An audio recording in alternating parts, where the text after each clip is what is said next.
본문 말씀입니다. 호세아서 10장입니다. 1절에서 15절. 이스라엘은 열매 맺는 무성한 포도나무라. 그 열매가 많을수록 제단을 많게 하며 그 땅이 아름다울수록 주상을 아름답게 하도다. 저희가 두 마음을 품었으니 이제 죄를 받을 것이라. 하나님이 그 제단을 쳐서 깨치시며 그 주상을 헐으시리라. 저희가 이제 이르기를 우리가 여호와를 두려워 아니하므로 우리에게 왕이 없거니와 왕이 우리를 위하여 무엇을 하리요 하리로다. 저희가 헛된 말을 내며 거짓 맹세를 말하며 언약을 세우니 그 재판이 밭 일항에 돋는 독한 인진 같으리로라. 12절. 너희가 자기를 위하여 의를 심고 긍휼을 거두라. 지금이 곧 여호와를 찾을 때니 너희 묵은 땅을 기경하라. 마침내 여호와께서 임하사 의를 빛처럼 너희에게 내리시리라. 너희는 악을 바꿔라 죄를 거두고 거짓 열매를 먹었나니 이는 내가 네 길과 네 용사의 많음을 의뢰하였습니다. 그러므로 너희 백성 중에 요란함이 일어나며 네 산성들이 다 회파되되 살만이 전쟁의 날에 베다벨을 회파한 것 같이 될 것이라. 그때에 어미와 자식이 함께 부서졌도다. 너희의 큰 악을 인하여 배들이 이같이 너희에게 행하리니 이스라엘 왕이 새벽에 멸절하리로다. 아멘. 하나님을 알지 못함, 무신사조, 이런 제목입니다. 호세아서 10장에 들어왔고요. 선지 6번째로 들어왔습니다. 선지 4서부터는 우리가 가진 바 죄성을 하나하나 지적해주고 있어요. 선지 4에서는 뭘 지적했었죠? 너희가 가지고 있는 세상의 윤리 도덕, 이것으로는 구원받을 수 없다. 성경에는 그걸 뭐라고 얘기했죠? 바리새인과 서기관의 의. 그래요. 세상에서 이제 특히 도덕적으로, 윤리적으로 열심히 살아가는 게 나쁜 모습은 아닙니다. 좋은 모습인데 그곳으로는 천성에 갈 수 없다. 그걸 알려는 거예요. 그거 알아야 됩니다. 뭐로 천성에 간다? 예수 안에 있어야 간다 이거예요. 그죠? 예수 안에. 이 간단한 원리를 세상 사람들이 다 모르는 거예요. 그거 이제 지적해줬고요. 선지 5에서는 우리 안에 있는 죄성 중에 우상숭배와 음란한 성향이 있대요. 신비주의를 쫓아가고 쾌락주의에 빠지는 그런 성향이 있다는 겁니다. 물론 우리가 그거 인식합니다. 인식을 하는데 그 죄성이 워낙 강해서 우리가 못 이기죠. 일단 인식을 해야 방법을 찾을 수가 있잖아요. 그죠? 그래서 이제 모든 신자들에게는 그걸 인식하라. 세상 사람들은 그걸 인식할까? 인식 못해요. 그렇죠? 그게 인생인 줄 안다고요. 그러나 우리는 아니다. 인생의 어떤 즐거움과 쾌락을 쫓아가는 게 절대로 우리의 추구하는 바가 아니다. 지금 세상에서 잠깐 누리는 낙과는 가히 비교할 수 없는 거다. 이걸 알고 가라는 거예요. 이제 선지 5에 담아줬고요. 오늘 하나님을 모르는 성향, 즉 무신 성향이 우리의 육종 가운데는 있다는 거예요. 자, 오늘 본문 말씀 3절이 그 얘기를 하고 있어요. 3절 다시 볼까요?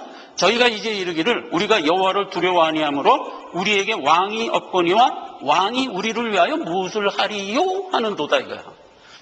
하나님이 없다 하는 사상, 이 사상이 사람이 가지고 있는 육종 가운데 배직되어 있다는 얘기입니다. 요거 인식해야 돼요. 누가? 우리 신자가. 세상 사람들은 인식할까? 당연히 못하죠. 당연히. 그들은 생내적으로 가지고 있는 자기 성향대로 생각하고 살아갈 뿐이에요. 그러나 우리는 알아요. 그래서 여기 두 마음이에요.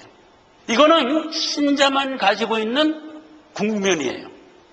우리에게만 두 마음이 있어요. 하나님이 내적으로 우리에게 넣어주신 생명력이 있고, 그 다음에 육종이 가지고 있는 본래 육종의 성향이 있고, 그러나 불신자에게는 어떨까? 육종의 마음밖에 없어요. 우리만 두 마음이 있어요. 이게 은혜죠. 이게 벌써 택한 자녀라는 증거고, 이 두 마음 때문에 우리는 무엇이 생기죠? 팔복이 생기는 거예요. 팔복이. 애통하고 의에 줄이고 목말라 하고 이런 성향이 우리에게 생기는 거예요. 세상 사람들은 그런 성향이 안 생겨요. 애통하는 국면이 안 생겨요. 왜냐하면 세상의 것만이 전부이고 그게 하나밖에 없으니까. 그러나 우리에게만 가지고 있는 육정의 마음과 하나님이 주신 영의 마음이 늘 공존하면서 두 마음 사이에 있다. 그러나 성경은 우리에게 어떻게 얘기를 해요? 두 마음이 있는 것으로 네가 안심하라 이렇게 얘기 안 해요. 두 마음을 품지 마라 이렇게 얘기하죠. 그래서 언제나 주님이 주시는 참 마음을 가지고 나갈 줄 알아라. 그래서 이제 야고보서 같은 데는 아주 단호하게 얘기했습니다. 너희가 두 마음을 가지고 있으면 죽게 얻을 줄 생각 마라 이거예요. 신자들이 죽게 얻을 게 많아요. 연약하게 살기 때문에 항상 하나님의 치료함이 필요해요. 그래서 육적으로도 우리가 하나님께 구할 게 많아요. 영적으로는 뭐 당연히 구할 게 많고. 그런데 두 마음을 공존하면서 살아가는 한 죽게 얻을 거를 기대도 말라 이거예요. 언제나 믿는 자는 단마음을 품고 살아갈 줄 알아야 돼요. 그래야 죽게 모든 복도 얻고 은혜도 얻고 그런다는 거예요. 그 이제 교훈으로 주는 거예요. 두 마음이 우리에게 있다는 겁니다. 자, 그리고 이제 12절에 답이 나오죠. 우리가 가지고 있는 이 무신성만 가지고 살아가면 뭐 어떻게 되겠어요? 당연히 망하지. 그러나 하나님은 내 백성이 망하도록 내버려 두지 않죠. 하나님의 은혜가 늘 가입하도록 돼 있어요. 그 부분은 이제 중요하니까 읽어봅시다. 12절. 너희가 자기를 위하여 의를 심고 긍휼을 거두라 이거예요. 의가 뭐죠? 중간에 이제 자꾸 확인하는 겁니다. 그런데 그 의는 원래 누가 만든 거죠? 예수님이 만든 거예요. 예수님이 십자가 대속으로 죽으시면서 죄값을 치르시고 이제 생명을 주시는 일을 했잖아요. 그래서 의는 하나님이 만든 거예요. 인간은 의를 만들 수가 없어요. 그럼 어떻게 하냐? 하나님이 만든 의를 믿으라 이거예요. 그럼 그게 우리의 의가 되는 거예요. 우리가 구원을 얻고 다르게 되는 길은 우리가 뭘 어떻게 하는 게 아니다니까. 참 귀에 정말 무지박히도록 듣는 얘기인데 하나님이 만든 의에 편승하면 되도록 되어 있는 거예요. 내가 만든 의를 믿는 너희를 의롭다 한다 이거예요. 하나님이. 그렇죠. 그래서 우리가 의롭게 되는 거죠. 요 얘기를 한 거예요. 지금 12절에. 의를 심고 하나님이 만든 의를 내 심령에 심고 긍휼을 거두라. 하나님은 나를 불쌍히 여겼다. 그래서 내가 구원받았다. 이 고백이 믿음이잖아요. 그래서 이게 묶여진 얘기예요. 하나님이 베푼 의를 내가 의지하여 하나님이 베풀어 주신 긍휼을 입으라 이거예요. 이게 긍휼. 그러니까 우리는 언제나 어떤 상황에서도 구원은 하나님의 역사로 구원을 얻도록 돼 있고 그것을 의지하는 것을 하나님은 의롭다 했다. 그래가 이제 마지막 13절에서 15절에는 너희가 무신사상을 갖고 있는 한 어떻게 된다는 거예요? 멸절되리라. 이렇게 된 본문 말씀이에요. 불신사상이라는 것은 하나님을 모른다는 것으로 대별되지만 조금 구분해서 우리가 받아야 돼요. 하나님은 있다고 인정하는데 하나님을 안 믿는 것, 이걸 불신이라고 한다면 무신은 근본적으로 하나님이 어디 있어? 이런다는 거예요. 오늘 살펴볼 제목은 무신이에요. 무신. 고린도전서 1장 22절 이하에 보면 이 얘기를 잘 정돈을 했어요. 유대인은 표적을 구하고 헬라인은 지혜를 찾으나 우리는 십자가에 못 박힌 그리스도를 전하니 유대인에게는 꺼리끼는 것이요 이방인에게는 미련한 것이로되 오직 부르심을 입은 자들에게는 유대인이나 헬라인이나 그리스도는 하나님의 능력이요 하나님의 지혜니라. 헬라인은 무엇을 추구한다? 지혜를 추구한다. 세상 지혜를 얘기하는 겁니다. 그런데 유대인은 무엇을 추구한다? 표적을 추구한다. 헬라인은 여기서 오늘 본문의 말씀대로 나에겐 왕이 없다. 하나님이 어디 있냐? 있다 한들 그가 무엇을 하리요? 하는 자. 이게 세상 지혜로 사는 자예요. 그러면 헬라인은 무엇에 의지하여 살고 있나? 세상이 주는 여러 가지 지혜와 지식에 의지하며 살고 있어요. 즉 무신자의 모습, 하나님 없다고 하는 자의 모습. 그 다음에 유대인의 모습은 뭐냐? 하나님이 있는 건 알아. 아는데 하나님을 안 따라가. 하나님 아까 뭐라 그랬어요? 너희가 구원 얻는 거 어떻게 한다? 내가 만들어 놓은 의에 의지하라. 이게 구원 얻는 방법인데 유대인은 어떻게 했어요? 그렇게는 못하겠다 이거야. 어떻게 할래? 그랬더니 나는 내 공로, 내 행위로 구원을 할 거야.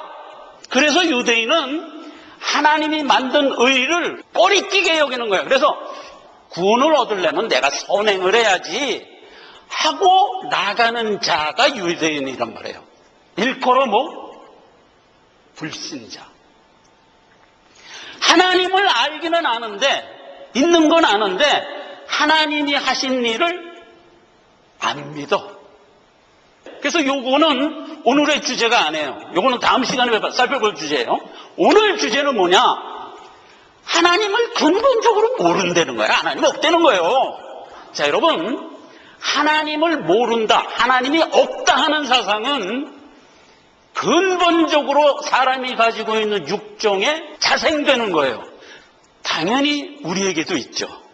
그러니까 우리도 육정을 입고 있으니까 내가 가진 육정 안에는 이 마음이 당연히 있는 거예요. 당연히. 무신 사상이 있다는 걸 인식하라 이거예요. 하나님이 지금 선지 6에 그걸 지적하는 거예요. 무신 사상이 누가 가르쳐줘서 하는 게 아니에요. 그냥 자생하여 알게 되는 거예요. 여러분, 자녀를 키워보면 알아요. 아기 때서부터 안 가르쳐줬는데도 하는 게 뭔지 아세요? 무신 사상이에요. 그래서 그 모습 그대로 내비두면서 키우잖아요. 그러면 당연히 무신 사상으로 자라는 거예요. 그렇기 때문에 자녀를 키울 때 있는 그대로 자라게 내버려두면 안 돼요. 하나님이 없는 것 같지? 있어! 이러면서 키우는 거예요. 있어라는 말이 뭐예요? 결국은 선포예요. 선포는 무슨 능력이 있다고 그랬죠? 택한 자가 그 선포를 들으면 어떻게 된다? 믿고 나오더라. 이 능력이 있어요. 그래서 자녀를 키울 때 늘 하나님 두려운 줄 알아야 돼. 하나님은 계셔. 하나님 두려운 줄 알아야 돼. 하면서 키워야 돼요. 성경은 이렇게 얘기합니다. 주 예수를 믿으라. 나한테 하는 얘기예요. 네가 구원을 얻으리라? 아니요. 하나님이 한 단계 더 올라가요. 너와 네 집이 구원을 얻으리래요. 네가 구원을 얻었냐? 그 믿음이 너와 네 집을 구원하리라 이거예요.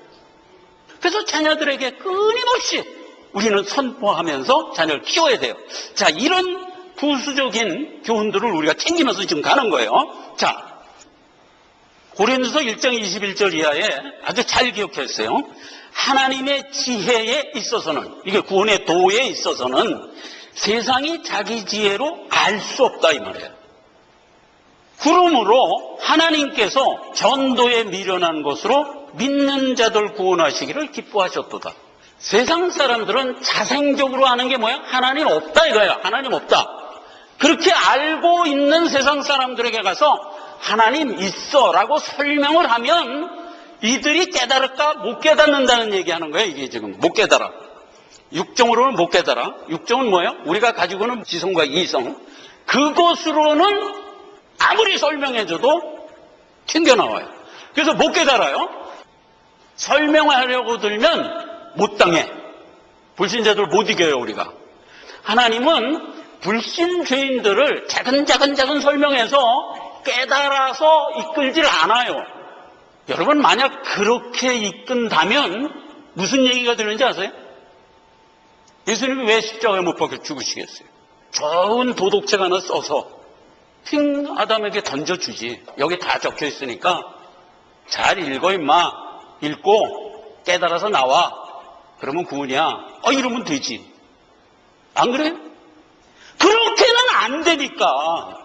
가리켜서 깨달아서 이끌 수는 없으니까. 덧입혀주지 않으면 가질 수 없는 거니까. 그렇죠. 그래서 십자가의 의의를 하나님이 만들고 그 의의를 나에게 선물로 덧입혀줘야 그래야 구원을 얻는 거지. 뭘 깨달아서 구원을 얻는 게 아니다 말이에요. 깨달아서. 그래서 전도에 미련한 거라고요. 죄된 세상에 빵 선포를 해버리면 다 같은 죄인인데 누가 섞여 있어요? 영생 주기로 택한 하나님의 자녀가 섞여 있죠. 그들이 듣고 일어나도록 돼 있다. 그러니까 하나님의 얼개니까 이거는 뭐 우리가 따질 게 없어요. 그들은 듣고 일어난다. 근데 만약 택함 받지 못한 자는 일어날까? 끝까지 끝까지 안 믿고 생마감하여 유황불로 들어가도록 이렇게 구분된 거라고요. 우리는 모르죠. 누가 택한 자일까? 누가 택한 받지 못했는지는 몰라요. 모르니까 어떻게 하라는 거예요? 다 택한 자일 것으로 여겨 계속 선포를 하는 수밖에 없는 거죠. 택한 자가 만약 있으면 일어나리라. 이 소망 갖고 선포를 할 수 있는 거예요. 여러분, 세상 지혜 그러면 그 다음에 나오는 얘기가 의미심장한 말이 나오는데 고린도전서 1장 26절에 형제들아 너희의 부르심을 보라 육체를 따라 지혜 있는 자가 많지 아니하며 능한 자가 많지 아니하며 문벌 좋은 자가 많지 아니하도다. 이런 말이 나와요. 자, 이 말이 상당히 우리를 오해하게 해요. 자, 이게 일단 무슨 말이냐면 세상 지혜에 능한 사람들이 누구죠? 우리식으로 얘기하면 엘리트, 그죠? 그렇게 엘리트가 되어 있는 자들 중에 믿는 자가 별로 없대. 이 얘기한 거거든요. 그럼 믿는 자들은 찌질이들만 모였냐? 이런 식이 돼요. 이렇게 구분이 되는 얘기가 아니에요. 성도들에게 하나님이 명한 게 뭐예요? 열심히 살아라. 아담에게 창세 초에 줬어요. 이마에 땀 흘리면서 열심히 살아라. 그러면 어떻게 될까? 당연히 엘리트가 되죠. 그래서 성도들에게도 세상을 지혜롭게 살아라 이렇게 얘기하는 거예요. 근데 무엇이 틀리냐? 성도들은 이 천지만물 세상의 모든 것은 내 아버지가 만드셨어. 이걸 알고 살아가는 자예요. 세상의 엘리트들은 무엇을 모르나? 그걸 몰라요. 그냥 세상은 세상 자생된 거로만 아는 거예요. 그래서 세상에 올인하며 살아가는 거예요. 같은 엘리트인데 무신론자들은 세상이 다다, 보이는 게 전부다 해서 살아가는 엘리트. 우리는 열심히 살되 세상이 다는 아니다. 이것을 만든 내 아버지의 것이다. 이걸 알고 살아가는 자예요. 그러니까 믿는 자나 안 믿는 자나 세상 지혜는 그 속에서 우리가 살 수밖에 없도록 설정되어 있는 거예요. 야고보서 3장에 가면 세상 것에 대한 정의가 어떻게 나오냐면 우리 육종 가운데 자생된다고 영적으로 잘 분해를 했어요. 어떻게 분해를 했냐면 이러한 지혜는 위로부터 내려온 것이 아니요 세상적이요 정욕적이요 마귀적이요 이렇게 3장 15절에 기록하고 있어요. 육종 안에서 자생돼 나온 게 뭐다? 무신론이에요. 그래서 정욕적. 이 정욕적인 것이 다다라고 살아가는 것을 세상적이라고도 얘기해요. 영적으로 뭐라고 얘기했어요? 마귀적이요. 그럼 자 보세요. 무신론자들은 신이 없다고 생각하잖아요. 인간의 이성이 다다, 과학이 다다 이렇게 생각하는 거예요. 그럼 그렇게 생각하는 사람들에게 마귀적이다 그러면 말이 돼요? 조금 안 돼요. 그렇죠? 마귀는 벌써 어떤 우상이라는 뜻이잖아요. 그러면 무신론자들은 뭐 우상에 대해서 전혀 부인을 하는 사람들인데 그 사람 보고 너는 우상적이다 이러면 그 말이 안 되는 것 같이 되잖아요. 그런데 성경은 그걸 얘기하는 거예요. 무신사상은 원래 죄성에서 자생된 거기 때문에 정욕적이라고 그러고 그것은 누가 준 거다? 마귀가 준 거다 이거예요. 본인만 모르고 있어요. 그냥 자기가 열심히 세상 탐구하고 노력해서 얻은 것인 줄로 알고 있어요. 그러나 성경은 분명히 뭐라고 얘기해요? 이게 마귀가 준 거래요.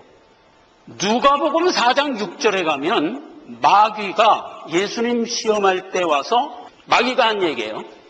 가로되 이 모든 권세와 그 영광을 내가 네게 주리라. 이것은 내게 넘겨준 것이므로 나의 원하는 자에게 주노라. 세상 사람들에게 나에게 와서 경배하라. 그러면 내 영광을 너에게 주리라. 이거예요. 그래서 세상에만 올인하고 살아가는 것은 결국 영적으로 가면 무슨 얘기예요? 마귀가 하라는 것에 충실히 하여 받은 거예요. 그러나 내가 열심히 세상을 탐구하고 노력하고 세상 것을 많이 확보했다. 이게 현실적인 모습이고 영적인 모습은 뭐예요? 마귀에게 뒷다 경배를 했더니 마귀가 마구 준 거예요. 그래서 세상적인 무신론은 마귀로부터 받은 것이다 이 말이에요. 이걸 누가 설파했어요? 야고보 사도가 설파한 거예요. 세상적이요 정욕적이요 마귀적이다. 이게 같은 얘기예요. 같은 얘기. 이사야서 6장 9절에는 불택자들에게 하나님이 선언합니다. 여호와께서 가라사대 이 백성에게 이르기를 너희는 듣기는 들어도 깨닫지 못할 것이요 보기는 보아도 알지 못하리라. 우리에게만 내적 임재가 있어요. 생내적으로 하나님이 주시는 생명력이 있어요. 복음을 들었을 때 살아나도록 돼 있죠. 그래서 이제 우리가 구원을 얻는 건데, 불택자에게는 이 내적 부르심이 없어요. 뭐만 있냐? 육적만 있어요. 그래서 하나님의 복음을 아무리 들려줘도 못 깨달아요. 못 들어요. 이게 불택자의 모습이에요. 자, 여기까지 정돈을 하고 이제 본문으로 들어갑시다. 지금 하나님이 어딨냐? 이러는 불신 사상은 내가 가지고 있는 육종으로부터 자생돼 나왔어요. 근데 그 자생돼 나온 거는 사실상 마귀가 준 거래요. 그렇게 됐지만 본인은 어떻게 느끼고 있어요? 나는 내가 열심히 추구하고 노력하고 애써서 얻은 거야 하면서 자랑스럽게 세상에 엘리트가 돼 있는 거예요. 자, 이 상황을 알고 이제 실질적으로 본문으로 들어가자 이거예요. 무신사상이 시대적으로 보면 이 시대적 구분을 우리가 알 필요가 있어요. 중세, 현대 이런 말이 있고 그 전에는 뭐라고 그러죠? 고대.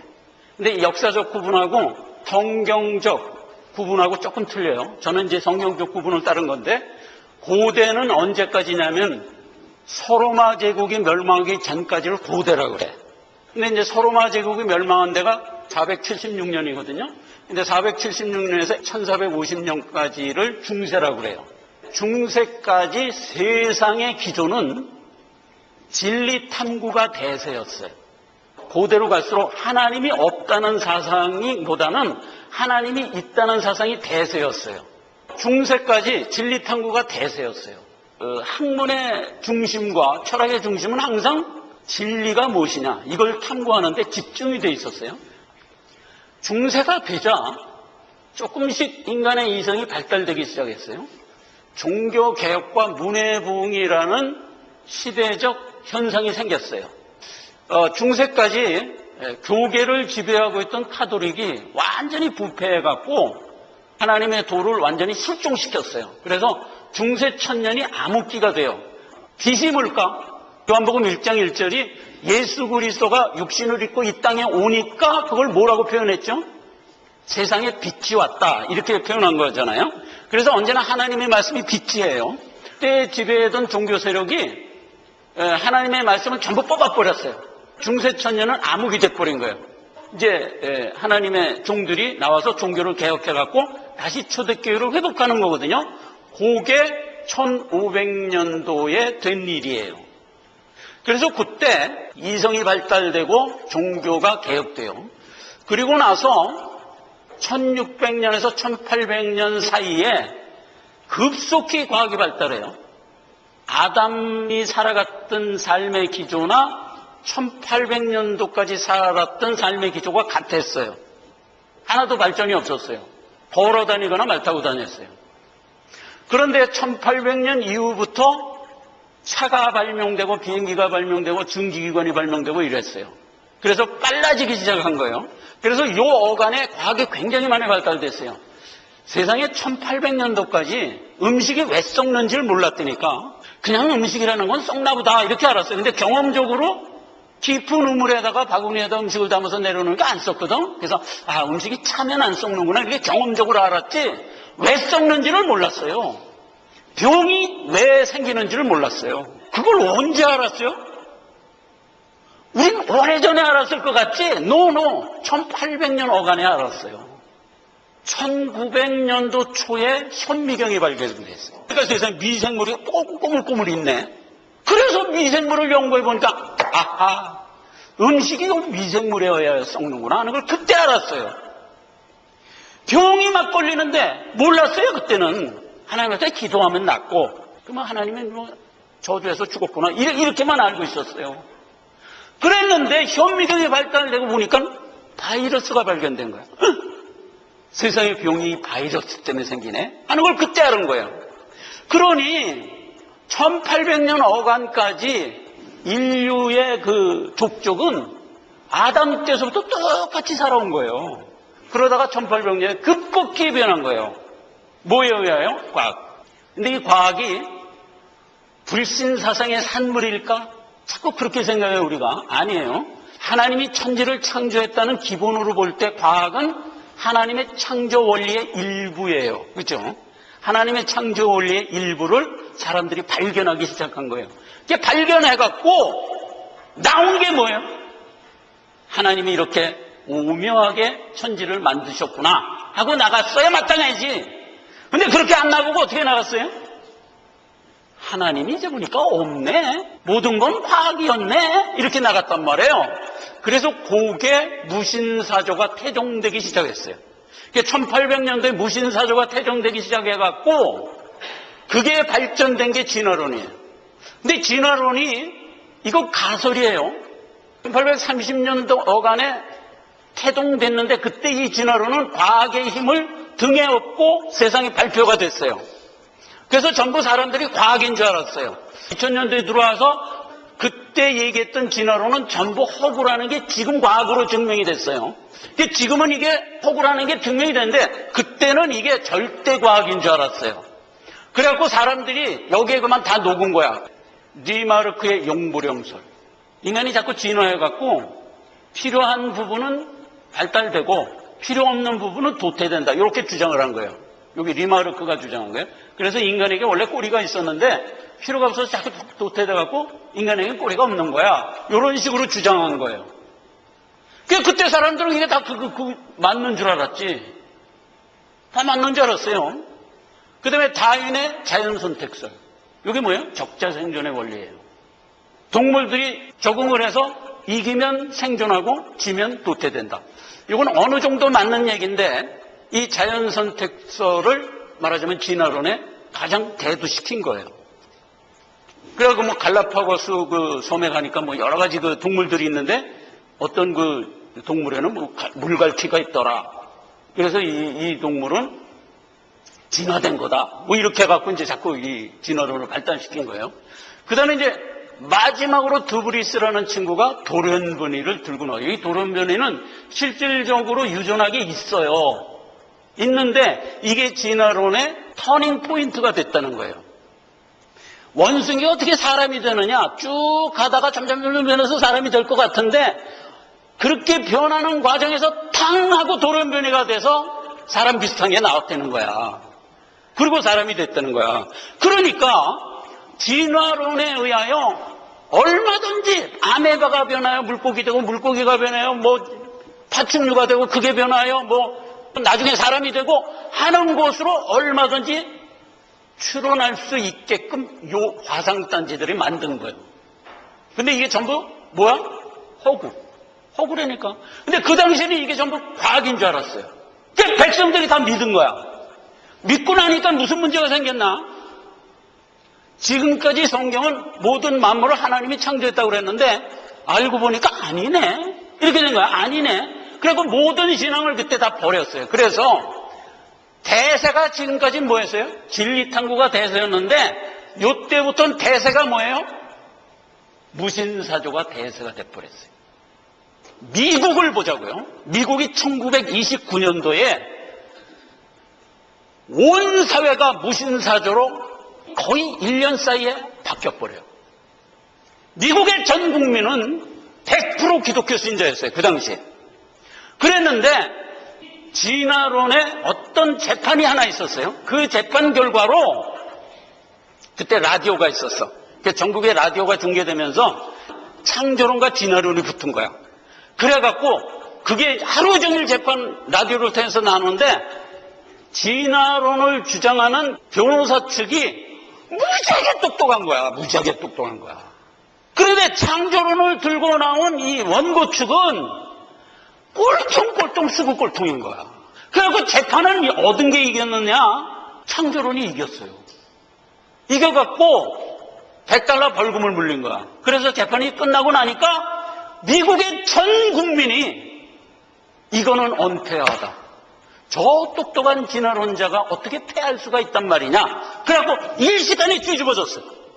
그래갖고 미국의 전 국민이 전부 신앙을 버려버렸어요. 그런 큰 사건이 1929년에 있었어요. 그러니까 이제 교계에서 큰일 났거든. 이거 어떡하지? 신자가 이제 아무도 교회 안 오는 거야. 이대로 있다가는 교회 자체가 문을 닫아야 되게 생겼거든. 그래서 프린스턴 대학에서 제일 먼저 한 결정이 뭐예요? 안 되겠다. 신학을 바꾸자. 이렇게 된 거예요. 그래갖고 신학을 바꿔요. 근데 바꿀 때 원래 전통적으로 가지고 있던 구속의 이론 세 가지를 빼버려요. 첫째, 동정녀 마리아의 이 땅의 강세. 그걸 빼버려요. 그 다음에 예수 그리스도가 십자가의 죽음으로써 인류를 구원했다는 해석의 원리. 요거 빼버려요. 마지막으로 주님이 재림하여 세상을 심판하고 구속사를 끝낸다 하는 이 재림론. 이거 빼버려요. 세상에 이 세 가지를 빼버리고 나니까 기독교에 남는 게 뭐가 있었을까? 아무것도 안 남았어요. 기독교의 자기 원리를 다 빼버렸으면 종교 문을 닫아야지. 그 문을 닫으려니까 안 되겠거든. 뭔가 대신 채워야 된단 말이에요. 뭘 채웠을까? 인간의 윤리 도덕. 그걸 뜩 대신 채운 거예요. 그걸 자유주의 신학이라고 그러고 신신학이라고 그래요. 오늘 집에 가셔서 인터넷에 들어가 보든가 백과사전에 들어가 보세요. 신신학. 그래서 딱 적으세요. 정의가 어떻게 내리는지 아세요? 십자가 대속, 동정녀 탄생, 부활 세 가지를 다 상징화하여 새롭게 정립한 신학. 이렇게 돼 있어요. 그러니까 이건 기독교가 아닌 거예요. 이미 아닌 거예요. 우리가 선지사에서 뭘 알아봤어요? 하나님이 분명히 얘기했죠. 너희가 가지고 있는 육종 중에 바리새인의 의, 인간의 윤리 도덕, 이거로는 천국 못 들어간다. 이게 분명히 하나님이 선언했잖아요. 근데 그거를 종교에다가 뜩 접목을 시키고 그걸로 설교하는 교회를 만들어버린 거예요. 프린스턴 그때서부터 이렇게 변한 거예요. 그렇게 변해서 된 교계를 자유주의 신학, 신신학이라고 그래요. 그럼 이 신신학이 지금 교계를 과반을 점령했어요. 60% 이상을. 그렇게 돼서 현대는 무신사조가 대세가 됐어요. 여러분, 자녀를 낳아서 학교를 보내면 학교에 가면 뭘 가르치나요? 하나님 없다 가르쳐요. 그러면 학교에 보내지 말아야 되나? 아니에요. 보내야 돼요. 보내서 저들이 주장하는 것 충분히 다 배워야 돼요. 왜냐하면 그 안에는 하나님의 창조 원리 과학이 있어요. 그러니까 그거 다 배워야 돼요. 그러나 우리는 하나님이 이 모든 것을 창조했다는 것을 알고 살아가는 인간이 되어야 돼요. 근데 지금은 이 진화론이 전부 허구라는 게 과학으로 증명이 됐거든요. 그럼 진화론이 멸망을 해야 되잖아요. 근데 안 멸망하고 계속 진화론이 대세야. 왜 그럴까? 진화론은 뭐라고 그랬어요? 가설. 계속 가설을 만들어내는 거예요. 계속 가설이 또 나오고 또 나오고 또 나오는 거예요. 지금 가설이 어디까지 나왔는지 아세요? 빅뱅 이론까지 나왔어요. 빅뱅 이론은 우주가 어떻게 생성됐는가에 대한 이론이래요. 가설이에요. 가설이에요. 그런데 지금 세계는 이 빅뱅 이론이 대세가 돼 있어요. 컴퓨터로 가서 한번 쳐보세요. 빅뱅 이론하고 쳐보세요. 우주가 생성된 원리를 알아낸 이론 이렇게 돼 있어요. 그리고 이것은 거의 확실시되고 있음 이런 부연이 달려 있어요. 세상이 그 확실히 믿고 있어요. 그걸. 그런데 아주 간단해요. 하나님은 어떻게 얘기해요? 천지는 내가 6일 안에 만들었다 이거예요. 어떻게 만들었습니까? 물으면 하나님 대답 안 해요. 이놈아 내가 그냥 만들었어 이렇게 얘기해요. 그런데 창조 과학에 있는 과학자들이 하나님의 천지 창조의 원리를 과학으로 들이다 들어가서 상당 부분을 알아냈어요. 알아낸 결과가 뭔지 아세요 여러분? 무에서 유라는 걸 알아냈어요. 원자를 분해에 들어가 보면요 핵이 있어요. 중성자, 양성자, 그리고 그 주위에 전자가 돌고 있어요. 그런데 원자 핵의 질량과 무게가 있을까? 세상에 과학자들이 들이다 들어가 보니까 없는 거야. 그럼 보세요. 질량이 없고 실체가 없다면 뭐예요 이건 지금? 무예요 무. 그런데 우리 눈에 지금 보이고 있는 거예요. 원자로 다 물질이 이루어졌잖아요. 철 무슨 뭐뭐 해갖고 다 이루어졌는데 안으로 깊이 들어갈수록 무야, 무. 하나님이 말씀으로 딱 어떤 현상을 만들어서 보이는 세계가 보이도록 역사한 거였어요. 하나님이 스위치 딱 끄면 팡 하고 물거품 사라지듯이 사라질 수 있는 그게 우리가 지금 보고 있는 우주다 말이에요. 그걸 누가 알아요? 과학자들이 알아요. 양식 있는 과학자들이 알아요. 그런데 대세는 어떻게 돼 있어요? 진화론자들이 세상을 장악하고 있기 때문에 얘네들이 대세로 지금 주물르고 있는 거예요. 그래서 창조과학에 있는 유명한 과학자들에 의하여 나온 얘기를 이렇게 들어보면 미국 사회가 8대2 비율로 이게 장악되고 있대요. 종교, 문화, 과학 모든 분야에서 이 무신론자가 8, 창조론자가 2 이런 비율로 지금 있는 거예요.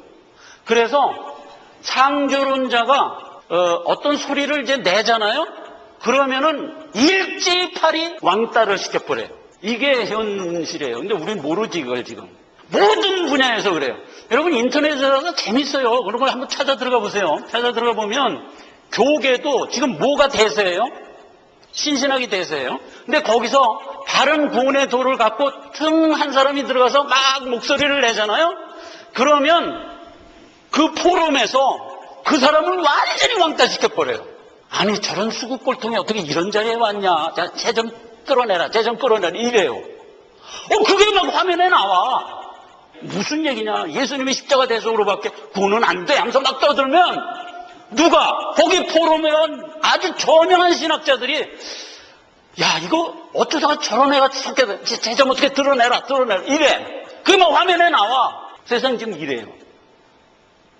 근데 뭐가 진리예요? 하나님의 말씀이 진리예요. 그러나 세상은 지금 어때요? 얘네들이 다 장악하고 있어요. 자, 이 얘기를 이렇게 장황하게 제가 하는 이유가 뭐냐? 무신사조가 세상을 지금 완전 장악하고 있고 뒤로 갈수록 이 장악력은 커질 거예요. 그래서 마침내 어떻게 될까? 얘네들이 세상을 접수할 거예요. 성경은 이 얘기를 했을까 안 했을까? 했어요. 죄악이 관영되면 세상 끝이다 라고 얘기했어요. 언제 했죠? 창세 초에 했어요. 그래서 지금은 세상이 이 무신론자로 하여금 세상이 장악되로 가는 이 트렌드를 누르는 손길이 있어서 계속 누르면서 이것을 막고 있는 상태. 이게 영적 형태예요. 그래서 막고 있었어요. 그러나 하나님은 그거를 조종하면서 막고 있어요. 올라오면 치고 하나 트렌드는 지금 계속 관영하는 상태로 나가고 마지막에 가서 이 무신사조가 세상을 완전히 접수하는 때가 언제라? 죄악이 관영하는 때. 그때 주님은 재림하도록 돼 있는 거예요. 이렇게 그림이 그려져 있는 거예요. 이 얘기는 성경 언제서부터 선언하고 있죠? 다니엘서부터 선언하잖아요. 그래서 때가 언제예요? 바벨론의 포로로 붙들려 간 때로부터 성경은 말세를 카운트다운하기 시작했잖아요. 그렇죠? 그게 다니엘서에서 선언한 거잖아요. 71회로 내가 세상을 정하였나니 이 71회가 지나면 구속사가 마감되리라 라고 진행되어 가고 있잖아요. 지금 세상은. 그래서 지금 내 열국이 명멸하고 마지막 로마 제국 시대에 죄악이 관영하면 그때 내가 와서 세상 마감하리라 라고 된 게 성경의 계시록 부분이잖아요. 성경에 보면 세상적으로 살아가는 자들이 세상의 형통을 누리며 살아가는 게 어제 오늘 얘기가 아니에요. 옛날서부터 그랬어요. 그래서 요 사건을 구약의 한 사건을 들어보고 그 다음에 그 사건을 영적으로 해석한 신약의 한 사건을 들어서 비교해 보는 것으로 이 시간을 마감하고자 합니다. 시편 73편입니다. 자, 요 시편 73편은 지금으로부터 3000년 전에 쓴 시편이에요. 아삽이라는 군악대장이 쓴 건데 아삽이 다윗의 군악대장이었어요. 이 사람이 쓴 거예요. 자, 4절부터 읽겠습니다. 저희는 죽는 때에도 고통이 없고 그 힘이 건강하며 타인과 같은 고난도 없고 타인과 같은 재난도 없나니 그러므로 교만이 저희 목걸이요 강표가 저희 입는 옷이며 살찜으로 저희 눈이 솟아나며 저희 소득은 마음의 소원보다 진하며 저희는 능욕하며 악하게 압제하여 말하며 거만하게 말하며 저희 입은 하늘에 두고 저희 혀는 땅에 두루 다니는 도다. 그러므로 이 백성이 이르러 돌아와서 잔에 가득한 물을 다 마시며 말하기를 하나님이 어찌 알랴 지극히 높은 자에게 지식이 있으랴 하는도다. 12절 볼지어다 이들은 무신론자라 항상 평안하고 재물은 더하도다. 3000년 전 인간 세상이나 지금 인간 세상이나 똑같아요. 변한 게 없어요. 무신론자들이 언제나 형통하게 잘 살아요. 그걸 아삽이 보고 한마터면 실족할 뻔했어요. 야, 이거 내가 믿고 있는 믿음 뭐야 이거. 쟤는 안 믿는데 저렇게 잘 살고 나는 열심히 믿는데 이거 뭐야 이거. 믿음 버릴까 보다. 그랬다는 얘기예요. 근데 하나님이 아삽의 영에 땅 열어줬어요. 그래서 아삽이 깨달아요.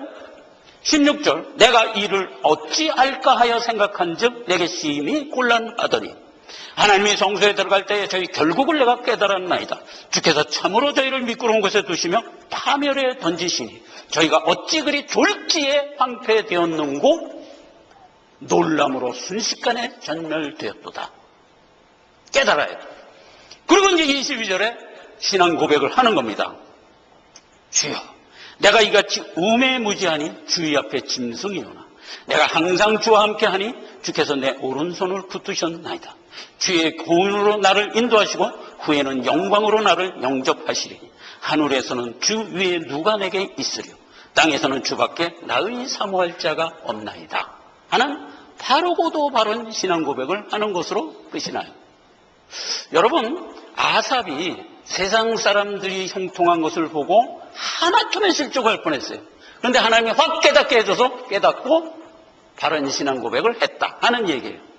아삽은 참 복되네. 우리는 이 깨달음을 하나님께로부터 받은 적이 있어요 여러분? 없어요? 있어요. 우리가 예수 믿은 지 몇 년 됐죠?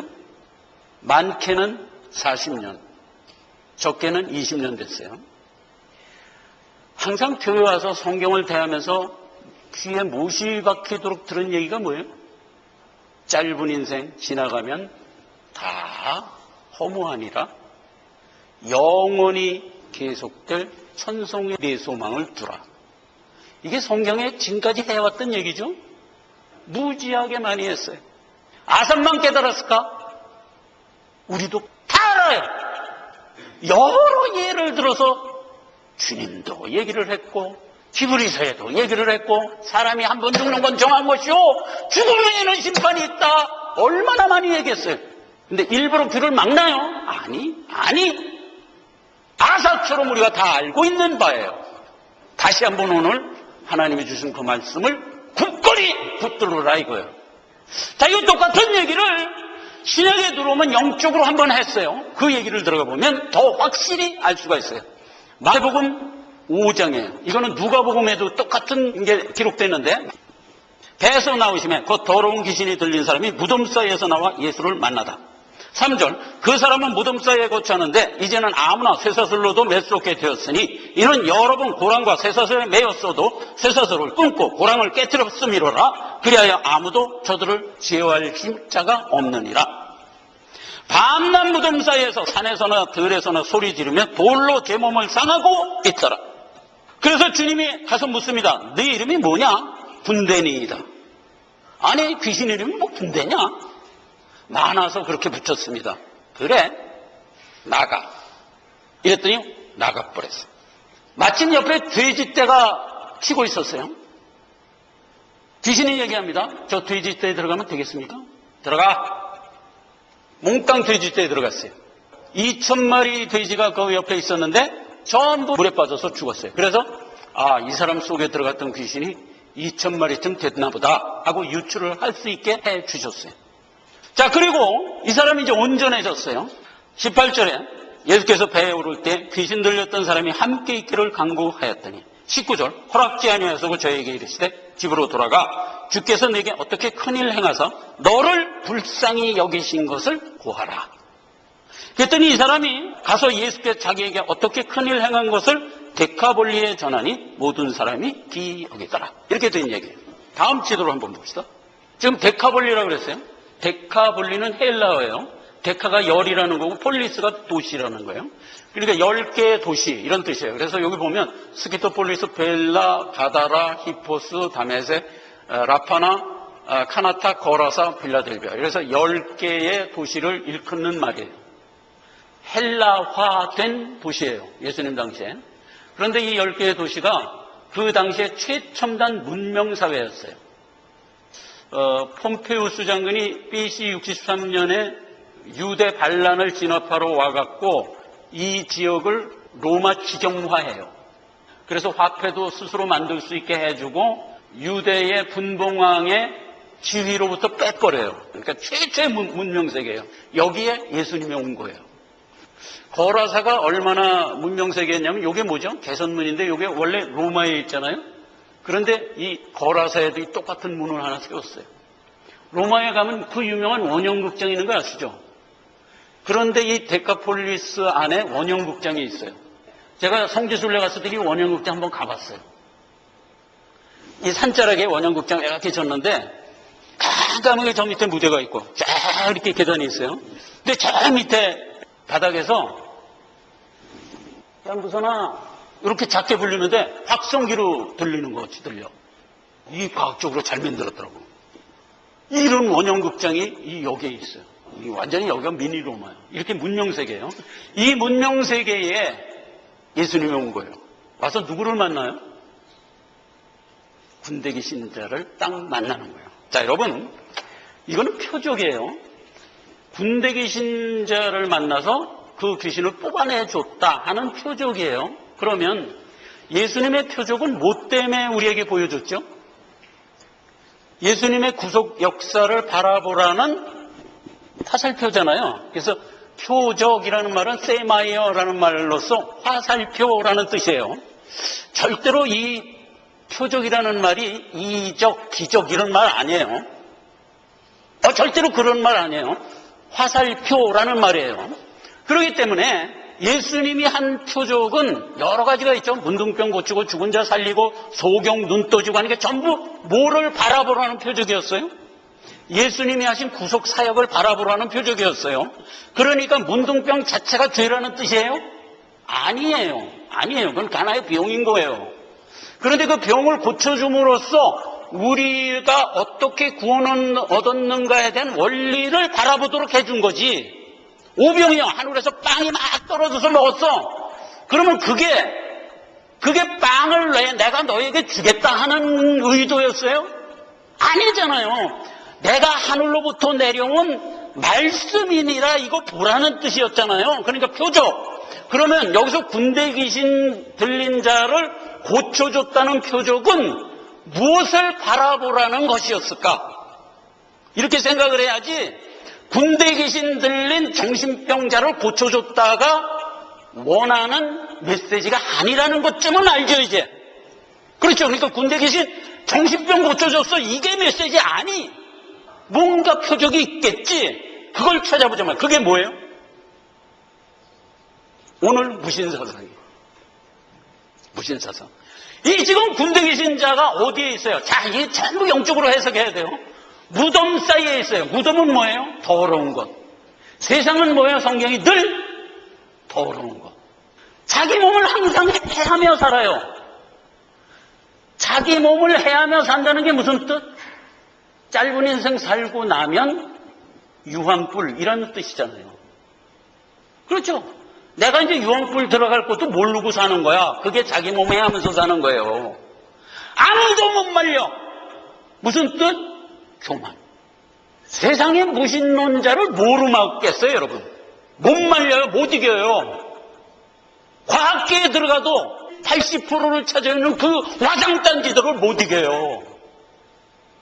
교계에 들어가도 바른 군에도 들고 들어간 사람이 못 당해요.